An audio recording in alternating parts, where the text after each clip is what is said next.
আদালতের নির্দেশে যাদের ওবিসি শংসাপত্র বাতিল হয়েছে তাদের মধ্যে যারা শংসাপত্র পাওয়ার যোগ্য রয়েছেন তাদের পাশে সর্বদা থাকবে বিজেপি, ওবিসি মোর্চা ও বিজেপি। বৃহস্পতিবার বিকেল 5টা নাগাদ কোচবিহার জেলা বিজেপি কার্যালয়ে সাংবাদিক বৈঠক করে জানালেন বিজেপি ওবিসি মোর্চার কোচবিহার জেলা সভাপতি সুব্রত কর। উল্লেখ্য, হাইকোর্ট 2010 সালের পরে যত ওবিসি শংসাপত্র প্রদান করা হয়েছে সেই সকল শংসাপত্র বাতিল করার রায় দিয়েছে, যার ফলে গোটা রাজ্যে প্রায় 5 লক্ষ ওবিসি অন্তর্ভুক্ত মানুষের শংসাপত্র বাতিল হতে যাচ্ছে। এই প্রসঙ্গে এদিন বিজেপি জেলা কার্যালয়ে সাংবাদিক বৈঠক করে প্রকৃত ওবিসি মানুষদের পাশে থাকার বার্তা দেন বিজেপি ওবিসি মোর্চার কোচবিহার জেলা সভাপতি সুব্রত কর। 2010-এর পরের থেকে যতগুলো আমাদের ওবিসি শংসাপত্র দেওয়া হয়েছে সবগুলোই হচ্ছে আইন বহির্ভূত এবং সংবিধান বিরোধী, সংবিধানের মূল পরিকাঠামোর পরিপন্থী। এই সরকারের আমলে আপনারা দেখতে পাচ্ছেন সমস্ত বিষয়ে এরা হচ্ছে তুগলকি সিদ্ধান্ত নেয়, সংবিধানকে তাকে তুলে রেখে নিজেদের মতন নিজেদের স্বার্থসিদ্ধির জন্য এবং নিজেদের যে ভোট ব্যাংক সেটাকে কনসলিডেট করার জন্য এরা হচ্ছে সংবিধানকে তোয়াক্কা না করে, সংবিধানের সিদ্ধান্তকে না মেনে, সংবিধানকে অবমাননা করে তাদের নিজস্ব সিদ্ধান্তগুলি কার্যকর করে। হ্যাঁ, আপনারা দেখেছেন এটা আমাদের বহুদিনের দাবি ছিল। গত ডিসেম্বর মাসে 28 এবং 29 তারিখ আমরা 48 ঘন্টা লাগাতার ধর্নায় বসেছিলাম। এই ওবিসি ক্যাটাগরি এ, যেটা হচ্ছে সম্পূর্ণভাবে সংবিধান বিরোধী, সংবিধানের মূল পরিকাঠামোর পরিপন্থী, সেই বিষয়ে আমাদের আন্দোলন ছিল। আজকে এই আমাদের আন্দোলন সার্থকতা পেল।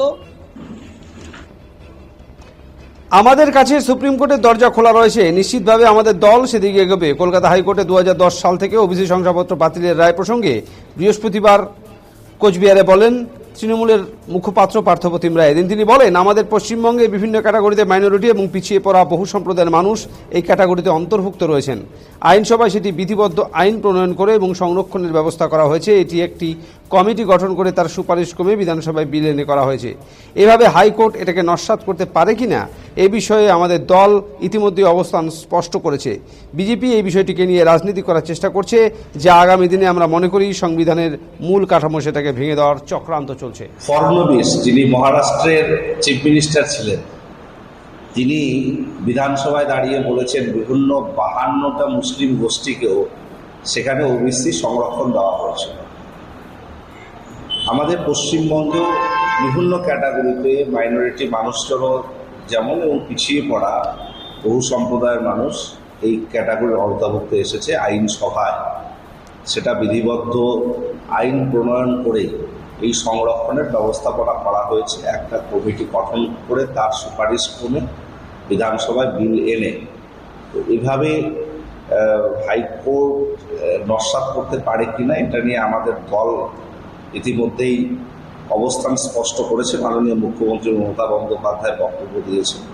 আগামী দিন নিশ্চিতভাবে যেমন হাইকোর্টে এইটা বেশ কিছু ওবিসি সম্প্রদায়কে বাতিল বলে ঘোষণা করা হলো, আগামী দিনে সুপ্রিম কোর্টের দরজা খোলা রয়েছে, নিশ্চিতভাবে সেদিকেই আমাদের দল এগোবে।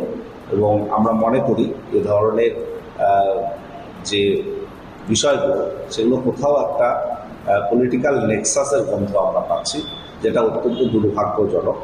এবং কারো সংরক্ষণ যাতে বাতিল না হয় সে বিষয়ে পশ্চিমবঙ্গ সরকার বিষয়টিকে দেখবে।